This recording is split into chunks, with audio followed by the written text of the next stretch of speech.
اعوذ باللہ من الشیطان الرجیم، بسم اللہ الرحمن الرحیم۔ السلام سنن کریں گے بری عادات سے اجتناب، لیکن میں آپ کو سب سے پہلے کچھ چیپٹرز ہیں جو میں دکھانا چاہتی ہوں کہ یہاں پر ہمارے پاس جو ایم سی کیوز آنے ہیں نا جن چیپٹرز میں سے، جن کی ابھی میں آپ کو جلدی جلدی کوشش کروں گی کہ اسی ایک ویڈیو کے اندر ساری تیاری کروا دوں، جو 20 منٹ کی ویڈیو ہوگی تو کم سے کم آپ کے ایم سی کیوز تیار ہو جائیں گے سارے، ٹھیک ہے۔ ہر چیپٹر میں سے 20-25 میں ایم سی کیوز بنا رہی ہوں، ٹھیک ہے، اور وہ انف ہیں آپ کے پورے جو ہے نا سب اس ٹاپک کو کور کرنے کے لیے، اور آپ کی بہت اچھی تیاری ہو جائے گی۔ اب دیکھیں کہ یہاں باب چہارم اور پنجم میں سے بری عادات اور عدل و انصاف ہے، اور یہاں پر ہمارے پاس نیکسٹ پیج میں 3 یہاں سے ہیں صحابہ کرام، علماء مفکرین و فاتحین۔ تو یہ سب میں سے مشقی جو ہیں موروضی آئیں گے، موضوعی نہیں آئیں گے، یعنی شارٹ اینڈ لانگ کوسچنز نہیں آئیں گے، صرف آپ کو کالم ملائیں آ سکتا ہے، اس میں سے خالی جگہ پر آ سکتا ہے، اور ایم سی کیوز آ سکتے ہیں، یعنی چوز دا رائٹ آنسر یا چوز دا رائٹ آپشن۔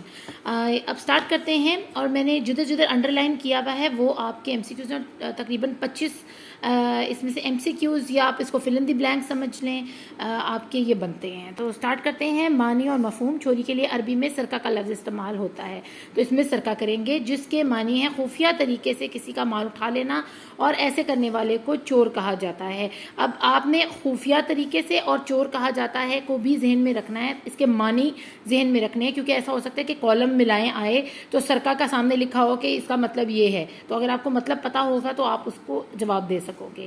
دوسرے لفظوں میں چور چھپ کر دوسروں کی چیزیں ان کی اجازت کے بغیر اٹھا لیتا ہے۔ میرے خیال سے اس ٹاپک میں مجھے سمجھانے والی کوئی چیز نہیں، یہ سیدھی سیدھی باتیں، سب کو پتہ چور کون ہوتا ہے۔ غضب کرنا اس سے بھی بدتر فعل ہے، جس کا مفہوم یہ ہے کہ دوسروں کی چیزوں پر زبردستی قبضہ کر لینا۔ اب چور اور غاصب میں ایک فرق ہے، اور نمایاں فرق ہے۔ چور چوری کرتا ہے چھپ کر تاکہ اس کا کسی کو پتہ نہ چلے، غاصب غضب کرتا ہے کھلے عام، ہاں، یعنی زبردستی اور روب جھاڑ کر اور کسی کی چیز پر قبضہ کر کے اور لڑ جھگڑ کر، ٹھیک ہے نا۔ تو یہ چور سے بھی بڑی برائی ہے غاصب کی، ٹھیک ہے۔ تو یہ کیا ہے؟ بدترین فعل ہے، جس کا مفہوم یہ ہے کہ دوسروں کی چیزوں پر زبردستی قبضہ۔ اب یہ دیکھیں، غاصب اور سرقہ دونوں لکھے ہو سکتے ہیں، اور کالم ملائے میں آپ کو کہا جا سکتا ہے کہ غاصب کون ہے اور سرقہ کون ہے۔ آنسرز وہیں آپ کو موجود ہوں گے، لیکن اگر آپ نے پڑھا ہوگا تو ہی آپ اس کو میچ کر سکتے ہوئے۔ ایسا کرنے والا غاصب کہلاتا ہے، یعنی غضب کرنے والا ڈیش کہلاتا ہے، یہ آ سکتا ہے۔ اسی طرح کسی شخص کی مجبوری، کمزوری یا سادگی سے فائدہ اٹھا کر کسی کی چیز لینا، وعدہ خلافی یا امانت میں خیانت کے ذریعے کسی کو نقصان پہنچانا دھوکہ دہی شمار ہوتا ہے۔ اب دھوکہ دہی کیا ہے؟ وہ یہ ساری چیزیں، ٹھیک ہے۔ غاصب الگ چیز ہے، سرقہ الگ چیز ہے، اور دھوکہ دہی الگ چیز ہے۔ یعنی آپ زبردستی تو نہ کریں کسی سے، لیکن کسی کو الو بنا کر یا کسی کو جھوٹ موٹ بول کر آپ کی نیت خراب ہو، لیکن اگلے کو آپ یہ فیل کرا رہے ہو کہ میں آپ کے ساتھ ہوں، تو امانت میں خیانت کر لینا، تم میرے پاس رکھوا دو، میں کچھ نہیں کروں گا، اور بعد میں وعدہ خلافی کر دینا کہ میرے پاس تم نے کب رکھوائے ہے، تو یہ سب دھوکہ دہی میں آتا ہے۔ یہ سب اخلاق رذیلہ شمار کیے جاتے ہیں۔ کیا کیا؟ کون کون سی چیزیں اخلاق رذیلہ شمار کی جاتی ہیں؟ ایک چوری کرنا، ایک غضب کرنا، اور تیسرا دھوکہ دہی دینا۔ اور اللہ تعالیٰ اور اسلام میں اس کو سخت مذمت کی گئی ہے، اس کی چوری، غضب اور دھوکہ دہی کی مذمت۔ اب دیکھیں 1 2 3، یہ 3 چیزیں ہیں جو کہ کیا ہیں؟ اعمال رذیلہ ہیں یا اخلاقی رذیلہ ہیں، بری عادات ہیں۔ انسان کو اللہ تعالیٰ نے ڈیش بنا کر بھیجا ہے، اشرف المخلوقات، اور اخلاقیات کو اس کی فطرت کا حصہ بنایا، ڈیش کو اس کی فطرت کا حصہ بنایا، اخلاقیات کو۔ تمام مخلوقات میں سے انسان کو ہی ڈیش کی دولت عطا کی گئی ہے، عقل کی دولت عطا کی گئی ہے، اور اچھے برے میں تمیز کرنے کی ڈیش سے نوازا گیا ہے، صلاحیت سے نوازا گیا ہے۔ اسلام کی تعلیم میں اچھے اخلاق اپنانے کا ڈیش ملتا ہے، درس ملتا ہے، اور بری عادات سے بچنے کی ڈیش کی گئی ہے، تاکید کی گئی ہے۔ تو ٹھیک ہے، یہ بھی آپ کا کالم ملائیں آ سکتا ہے، اور خالی جگہ پر بھی آ سکتا ہے، اور چوز دا رائٹ آنسر بھی آ سکتا ہے۔ نبی کریم صلی اللہ علیہ وسلم نے فرمایا، ترجمہ: مجھے صرف اس لیے مبعوث کیا گیا ہے کہ میں اچھے اخلاق کی تکمیل کروں۔ حدیث میں آپ اخلاقیات میں اگر دیکھیں گے نا، یعنی اس والے ٹاپک کے اندر، تو یہ بہت امپورٹنٹ ہے، اس کو آپ نے یاد کر لینا ہے، چھوٹی سی حدیث ہے، اس کو بھولنا نہیں ہے، اور ضرور اب یہ مشکو کا مطلب یہ ہوتا ہے کہ اس بک میں سے اس کی ریفرنس ہے، تو اگر ریفرنس کریں ساتھ تو بہت اچھی بات ہے۔ گویا رسالت کے مقاصد میں اخلاق احسن کی تعمیر، تشکیل، تکمیل بھی شامل ہے۔ حقیقت بھی یہی ہے کہ انسان کی معراج کس میں ہے؟ آپ صلی اللہ علیہ وسلم کی معراج کیا تھی کہ اللہ پاک نے ان کو اپنے پاس بلایا تھا. اب انسان کی کیا معراج ہے کہ وہ اخلاق حسنہ جو آپ صلی اللہ علیہ وسلم نے سکھائے ہیں ان کو اپنائے. تو سمجھو کہ ہمیں بھی ثواب ملے گا ایسا ہی جیسے معراج پر جانے پر ملا. حضور صلی اللہ علیہ وسلم نے نہ صرف اعلیٰ اخلاق کی نشاندہی کی، لیکن اس کا مطلب یہ نہیں کہ آپ صلی اللہ علیہ وسلم کے نعوذ باللہ مقابل ہم کھڑے ہو گئے، لیکن ہم کیونکہ ان کی امت ہے تو ہمارے لیے اعزاز ہے. جو ہمارے نبی کریں گے، ہم جب ان کی سنت کو اپنائیں گے تو ہمیں بھی ثواب ملے گا. آپ صلی اللہ علیہ وسلم کی برکات ڈائریکٹ ہمارے تک آئیں گی. بلکہ ساتھ ہی ڈیش عادات سے بچنے کا حکم دیا گیا ہے. ٹھیک ہے نا. حضور صلی اللہ علیہ وسلم کی نہ صرف اعلیٰ اخلاق کی نشاندہی کی اور یہ بری عادات سے بچنے کا. ایک دوسرے کے ساتھ ڈیش سے منع فرمایا، زیادتی سے منع فرمایا. حدیث شریف میں فرمایا ہر مسلمان دوسرے مسلمان کے لیے محترم ہے، اس کا خون، اس کی عزت، اس کا مال بہت امپورٹنٹ. 9 10 11 تک یہ چلتی ہے حدیث. ٹھیک ہے. اور جتنے میں آپ کو یہ بتانا چاہوں گی، جو 5-6 چیپٹرز میں نے آپ کو MCQs کے ابھی شروع میں بتایا ہیں، آپ کے پاس اپنے سلیبس بھی موجود ہوں گے، ان کی ساری کوشش کیجیے گا کہ جو امپورٹنٹ آیات ہیں اور ان کے تراجم اور احادیث کے تراجم ضرور کرنے ہیں، کیونکہ وہ ہی شارٹ جو کوشچن آبجیکٹیو ٹائپ ہی ان 5-6 چیپٹرز میں سے رہا ہے. تو اتنا ٹف نہیں ہے اسلامیات، بہت آسان ہے، بس تھوڑی سی ریڈنگ زیادہ کرنی پڑتی ہے. بس ہم مسلمان ہیں، ہمیں پتہ ہے آپ صلی اللہ علیہ وسلم نے ہماری تربیت کی ہوئی ہے، ہمیں بہت اچھا پتہ ہے کہ ہم نے کیا جوابات لکھنے ہیں وہاں پر. آگے ہے، اس سے معلوم ہوتا ہے کہ مسلمان ریاست کی خوشحالی کس چیز میں ہے. امن ترقی ضروری ہے کہ مسلمان ایک دوسرے کے حقوق کا خیال رکھیں. ٹھیک ہے نا. تو مسلم معاشرے کی ترقی و خوشحالی کس چیز میں ہے کہ ہم مسلمان ایک دوسرے کے حقوق کا خیال رکھیں. یہ کالم ملایا آ سکتا ہے. ایسا نہ کریں جس سے کسی دوسرے مسلمان کو تکلیف ہو یا کسی کا قسم کا نقصان پہنچے. اس حدیث سے یہ بھی واضح ہوتا ہے کہ مسلمان کا مال کسی بھی طریقے سے لینا ڈیش نہیں ہے، جائز نہیں ہے، جس سے اسلام نے منع کیا ہے. چوری، غضب اور دھوکہ دہی ایسے ہی رذیلہ اعمال ہیں جن سے بچنے کی تاکید کی گئی ہے. اب اس کو میں نے انڈر لائن کر لیا، لیکن آپ کو پتہ ہے کہ یہ پیچھے بھی ہم پڑھ کے آئے ہیں تو یہ ریپیٹیشن ہو جائے گی. اسلام میں ان کو ایک گناہ قرار دیا گیا. یہاں آپ گناہ کر سکتے ہیں کہ چوری، غضب اور دھوکہ دہی کو اسلام میں ایک ڈیش قرار دیا گیا تو آپ گناہ لکھیں گے. ٹھیک ہے. وہاں اعمال رذیلہ نہیں لکھیں گے. اس کی سخت ممانعت کی گئی ہے. ایک اور حدیث میں شریف میں آتا ہے، خبردار کسی مسلمان کا مال اس کی رضامندی کے بغیر لینا حلال نہیں. چوری کا مفہوم بہت وسیع ہے. بغیر اجازت یا کسی غیر موجودگی میں کسی کی چیز لے لینا اور واپس نہ کرنا اسی مفہوم میں شامل ہے. چوری دین اسلام میں سخت ناپسندہ عمل ہے. قرآن مجید میں اس کی سزا کو واضح کر کے بیان کر دیا گیا ہے، جس میں مرد، عورت، امیر و غریب سب کا فرق ختم ہے. اب یہ سب سے امپورٹنٹ ہے اس چیپٹر کی کہ والسارق والسارقات. آپ کو یہ پیچھے ٹرمز میں بھی آتی رہی ہے تو یہ آپ نے بالکل دل سے یاد کرنی ہے، بائی ہارٹ آپ نے اس آیت کو اچھے سے یاد کرنا ہے. اور اس کا کانٹیکسٹ جو ہے نا، ریفرنس جو ہے سورہ المائدہ 38، یعنی ترجمہ ہے اس کا، اور چوری کرنے والا مرد اور چوری کرنے والی عورت تو ان دونوں کے ہاتھ کاٹ دو اس جرم کی سزا میں جو ان دونوں نے کمایا. یہ اللہ کی طرف سے عبرت ناک سزا ہے اور اللہ بہت غالب، بڑی حکمت والا ہے. اور دیکھیں ہم کلاس میں ہی ایک دوسرے کی ریزرز اور چیزیں اٹھا لیتے ہیں، اور کبھی کبھی اس سوچ سے اٹھا لیتے ہیں. بچے ہوتے ہیں نا، ان کو نہیں پتا کہ جی مجھے اچھی لگی ہے تو میرے پاس نہیں ہے تو میں رکھ لوں. تو یہ دیکھیں حکم کیا، ہاتھ کاٹنے کا حکم ہے چوری کے لیے. یہاں یہ بات یاد رکھنی ضروری ہے کہ سزا کا فیصلہ صرف عدالت ہی کر سکتی ہے. کون کر سکتی ہے؟ عدالت کر سکتی ہے، میں اور آپ نہیں کر سکتے. اسلام نے چوری کے ساتھ ساتھ غضب، دھوکہ دہی کو ناپسندہ قرار دیا ہے. تو یہ آپ کہہ سکتے ہیں کہ اسلام نے چوری کے ساتھ ساتھ کن 2 چیزوں کو ناپسندہ قرار دیا. تو یہ آپ بار بار پیچھے پڑھتے آ رہے ہیں، یہ تینوں ایک ساتھ چلیں گی چیزیں، چوری، غضب، دھوکہ دہی. اس کی بنیادی وجہ یہ ہے کہ اس سے ایک طرف کسی کا نقصان ہوتا ہے جو کہ ناجائز ہے، تو دوسری طرف چور اور غاصب اللہ کی دی ہوئی صلاحیتوں کا مثبت استعمال کیے بغیر محنت نہ کر کے اپنی عادتیں خراب کر لیتا ہے. چوری، غضب اور دھوکے سے حاصل کیا گیا مال حرام قرار دیا گیا ہے. تو آپ نے کیا لکھنا ہے؟ اس مال کو کیا؟ حرام مال کھانے سے کئی اخلاقی، روحانی اور معاشرتی بیماریاں پیدا ہوتی ہیں. اب حرام مال کھانے سے آگے ڈیش بھی ہو سکتا ہے اور آپ سے کالم میں لائے بھی پوچھا جا سکتا ہے، یا choose the right answer MCQs کہ کون سی بیماریاں لگ سکتی ہیں. تو وہ ہیں اخلاقی، روحانی اور معاشرتی. یعنی ہمارا اخلاق خراب ہوتا ہے، ہم روحانی طور پر ہماری روح برباد ہو جاتی ہے، معاشی طور پر لوگ ہمیں چور کہتے ہیں. خاندان ہو یا معاشرہ یا قوم، جب اس میں ایسے لوگوں کی اکثریت ہو جاتی ہے تو اس کا امن و سکون تباہ ہو جاتا ہے. یہ خاندان ہو، یعنی ایک فیملی میں بندے مشہور ہوتے ہیں، یار یہ ہمارے گھر آ رہے ہیں، بچ کے اپنی چیزیں سنبھال کے رکھنا، کہیں کچھ اٹھا کے نہ لے جائیں، مشہور ہوتے ہیں وہ پورے خاندان میں. اسی طرح معاشرے میں لوگ مشہور ہوتے ہیں، ان کی تصویریں تھانوں میں لگی ہوتی ہیں. اسی طرح پھر قوم کے اندر لوگ مشہور ہوتے ہیں، جیسے کہ کچھ لیڈرز کو چور کہا جا رہا ہے. ٹھیک ہے.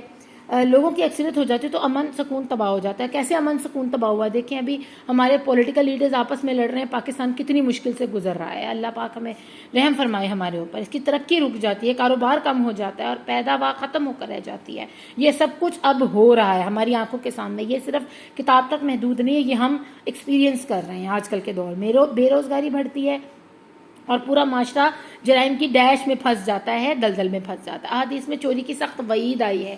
اور کیا وعید آئی ہے؟ نبی کریم صلی اللہ علیہ وسلم نے فرمایا چور چوری کرتے وقت مومن نہیں رہتا. بہت امپورٹنٹ ہے کہ وعید والا جو ہے نا, وعید ہوتا ہے وارننگ, ٹھیک ہے. تو وارننگ آپ سے پوچھا جا سکتا ہے کہ آپ بتائیں کہ ایک تو وہ سارقاتوں کی وہ ترجمے میں آپ یاد کریں گے, ٹھیک ہے, اور حدیث میں آپ یہ یاد کریں گے کہ چوری کے بارے میں آپ صلی اللہ علیہ وسلم نے کیا فرمایا, اس کے بارے میں بیان کرتے ہیں. تو آپ نے کہنا ہے کہ چور چوری کرتے وقت مومن نہیں رہتا, یعنی چوری کرتے وقت اس کا ایمان اس سے خارج ہوتا ہے. کیوں؟ کیونکہ جو مومن بندہ ہے نا, اس کو پتا مجھے اللہ ہر وقت دیکھ رہا ہے, لیکن چور کو یہی ہوتا ہے مجھے کوئی نہیں دیکھ رہا. تو وہ ایمان سے بھی گیا, معاشرے سے بھی گیا, اخلاقیات سے بھی گیا, روحانیات سے بھی گیا, یعنی اللہ کی دربار سے بھی اس کو سمجھ لو کہ دھکا دے کے باہر پھینک دیا گیا کہ تمہیں یہ نہیں پتا تھا کہ اگر گھر والے نہیں دیکھ رہے تو میں تو تمہیں دیکھ رہا ہوں نا. اللہ تو ہر وقت ہے, ہر جگہ ہے. تو اسی لیے کہا جاتا ہے کہ مومن نہیں رہتا وہ. اگر آپ کو کوئی چیز راستے میں چلتے ہوئے ملے اور اس نیت سے اٹھا لینا کہ اس کے مالک کو تلاش کر کے اس تک پہنچائی جائے گی, چوری نہیں ہے, ٹھیک ہے نا. یہ بہت امپورٹنٹ ہے. اس صورت میں پہلے تو آپ لوگوں میں اس کی تشہیر کریں اور وقت اور جگہ متعین انداز میں بتائیں, یعنی آپ اعلان کروا دیں مسجد میں کہ بھئی فلان فلان جگہ سے کچھ چیزیں ملی ہیں, جس کی ہیں وہ آ کے لے جائے اپنی نشانی بتا کے. مالک کی چھان بین کر کے وہ چیزیں درست حالت میں پوری اس کے حوالے کر دیں. تو یہاں آپ نے چھان بین کو انڈر لائن کرنا ہے کہ مالک کی کیا کرنی ہے کہ وہ چیزیں درست حالت میں پوری اس کے حوالے ہوں. اگر فوری طور پر کوئی دعوے دار نہ آئے تو اس نیت سے سنبھال لیں کہ جب کوئی واپس کرے طلب, جو واپس آ کر طلب کرے گا تو اسے دے دی جائے گی. اب اگر کوئی نہیں آتا تو پھر بھی اس کو سال 6 مہینے سنبھال کر رکھیں. وقتاً اعلان کراتے رہیں, شاید کوئی مالک آ جائے. ہو سکتا ہے وہ بندہ اس وقت کہیں دور گیا ہو, پھر واپس آئے تو اعلان سن کر آ جائے. نہ آنے کی صورت میں کسی مستحق کو اس نیت سے دے دیں کہ یہ مالک کی طرف سے کیا ہے, صدقہ ہے. بہت امپورٹنٹ ہے کہ اگر وہ بندہ آپ کو نہیں ملتا, یعنی وہ دوسرے شہر کا تھا اور وہ واپس شاید کبھی نہ آئے اس علاقے میں, تو آپ اس کی طرف سے اس کی وہ چیز کسی غریب کو دے دیں کہ یہ اس کی طرف سے صدقہ ہے. تو اس سے کیا ہوگا, اللہ اس کے راہ کی مشکلوں کو آسان کر دے گا. آپ کو بھی ثواب ملے گا, آپ کو بھی اس نیکی کا ثواب ملے گا, اور اس بندے کو جو نقصان ہوا تھا نا, اس صدقے کی وجہ سے اس کا وہ نقصان پورا ہو جائے گا. اللہ کہیں نہ کہیں سے اس کو سبب لگا دیں گے. روزمرہ زندگی میں چوری, غصب اور دھوکہ دہی. عام طور پر چوری صرف اس بات کو سمجھا جاتا ہے کہ جب کوئی شخص رات کو دوسروں کے گھروں میں وغیرہ میں چھپ کر داخل ہو اور کسی کا قیمتی سامان لوٹ کر لے جائے, مگر دین اسلام میں اس کا دائرہ کار بہت وسیع ہے. وسیع کو انڈر لائن کریں. چھوٹی سی چیز لے کر بڑی سے بڑی مالیت کی چیز کا چرانا یا بغیر اجازت لینا چوری کہلاتا ہے. حقوق کو پورا نہ کرنا حقوق فرائض کی چوری یا غصب کہلاتا ہے, ٹھیک ہے. حقوق کو پورا نہ کرنا کیا کہلاتا ہے؟ چوری یا غصب. یہ بھی چوری ہے کہ ہم اذان کے ٹائم اٹھ کے نماز نہ پڑھیں, اللہ کی عبادت نہ کریں, قرآن نہ پڑھیں, اللہ کا شکر نہ ادا کریں, پانی کو ضائع کریں. یہ ساری چیزیں چوری اور غصب میں آتی ہیں, ٹھیک ہے. جب ہم پر کوئی ذمہ داری پڑے اور ہم اس کو ایسا طریقے سے نہ کریں تو ایسا کرنا بھی اسی زمرے میں آتا ہے. وقت پر کام نہ کرنا, وقت پر اپنی ڈیوٹی پر نہ جانا, دل لگا کر کام نہ کرنا, سچ کو چھپانا, کسی چیز یا بات کو کم کر کے یا بڑھا چڑھا کر بیان کرنا, سب چوری غصب دھوکے کی مختلف صورتیں ہیں. اگر ہمارے پاس کوئی امانت رکھوائی جائے اور ہم مالک کو اس کی پوری چیز واپس نہ کریں تو یہ خیانت کرنا بھی چوری اور دھوکہ ہے.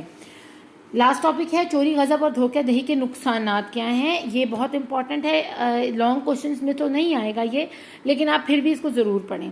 ان بری عادات سے اجتناب کریں. انسان خود کو اپنی زندگی کو خوشگوار بنا سکتا ہے. پتہ نہیں میرا فوکس کیوں نہیں ہو رہا آج, اس سے نا شاید لائٹ کی کچھ پرابلم آ رہی ہے. تو کیسا بنا سکتا ہے؟ خوشگوار بنا سکتا ہے. چور, غاصب, دھوکہ باز لوگوں کی نظر میں کیا کر دیتے ہیں؟ عزت کھو دیتا ہے, ٹھیک ہے. اس پر کوئی اعتبار نہیں کرتا. کوئی ایسے شخص کے ساتھ لین دین کرنا پسند نہیں کرتا. آپ لین دین کو بھی کر لیں. کوئی اسے ملازمت نہیں دیتا, کوئی اس کے پاس امانت نہیں رکھواتا. لوگوں کی نظر میں ایسے شخص کی کوئی عزت نہیں ہوتی. اس سے اللہ تعالیٰ کی ناراضگی کا بھی سامنا کرنا پڑتا ہے. آخرت میں اسے ان تمام جرائم کا حساب دینا پڑتا ہے. دنیا میں سر اٹھا کر چل نہیں سکتا, اور آخرت میں شرمندگی اور ناکامی اس کا مقدر بنتی ہے. یعنی دونوں طرف, اس جہان میں بھی اس جہان میں بھی صرف تباہی ہے اس بندے کے لیے. اچھے اخلاق والے افراد سے مہذب گھرانے اور مہذب گھرانوں سے تہذیب یافتہ معاشرے بنتے ہیں. تو آپ نے کہنا مہذب گھرانوں سے ڈیش معاشرے بنتے ہیں, تہذیب یافتہ.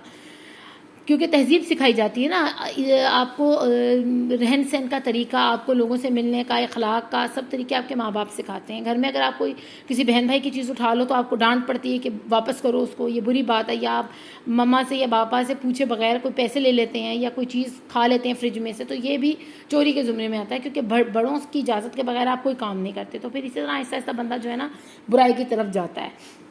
نہ صرف خود بچیں بلکہ اپنے ارد گرد کے لوگ، اپنے ہم جماعتوں، بہن بھائی کو بھی اس سے بچائیں تاکہ ہم دنیا اور آخرت میں ڈیش پا سکیں، فلاح پا سکیں. اب چلتے ہیں، آپ نے وہاں سے میں نے آپ کو سبق میں سے سارے MCQs کروا دیے. اب موسٹ امپورٹنٹ یہاں بھی آ گئے. وہ جو سبق والے ہیں وہ بھی بہت امپورٹنٹ ہے. وہ مت سمجھیے گا کہ آپ کو سلیبس میں دیا ہے کہ جی صرف موروزی، مشقی موروزی اور یہ مشق اور یہ موروزی ہیں، تو ایسا نہیں ہے. سبق میں سے آتے ہیں، ہیڈ آفس سے بن کر آتا ہے پیپر. تو آپ نے کبھی اس خیال میں نہیں رہنا کہ صرف ان 5 سوالوں کا وہ آپ سے پوچھیں گے.